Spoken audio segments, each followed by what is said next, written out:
This is Tina Bakehouse with another Rooftop Chat, and I'm really excited to talk about place, and specifically Belgium.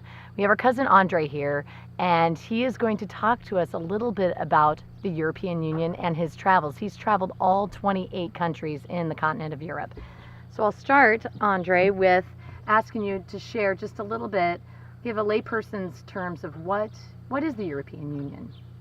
Sure. Well, the European Union is basically an organization which brings together 28 countries of Europe. It's really not like the US, because here I guess the federal government has a lot of powers. It can raise taxes, it has an army, it has FBI.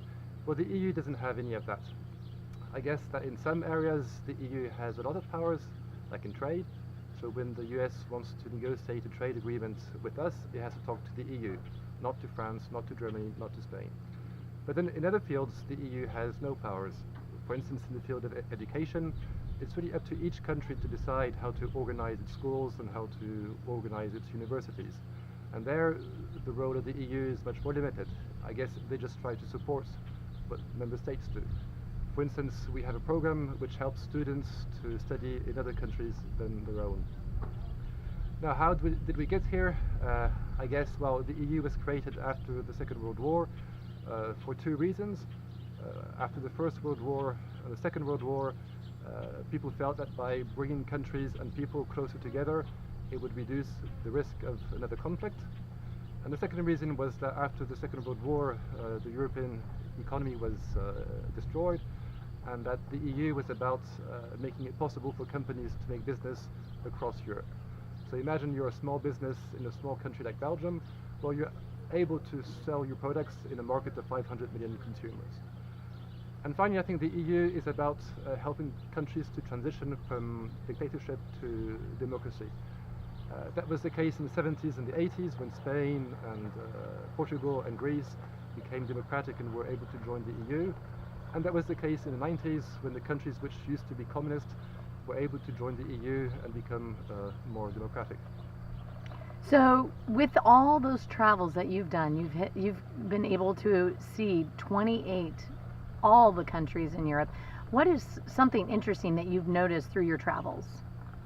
Well, I think 28 countries are very similar, but they're very different. And to give you perhaps one extreme example, three of our countries used to be actually part of the Soviet Union. That's Estonia, Latvia, and Lithuania.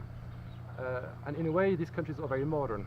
Like Estonia, I think, was the first country in the world to introduce e-government, which means that in all your interactions with the government, whether it's to pay your taxes or to vote or your health insurance, you do it through secure internet.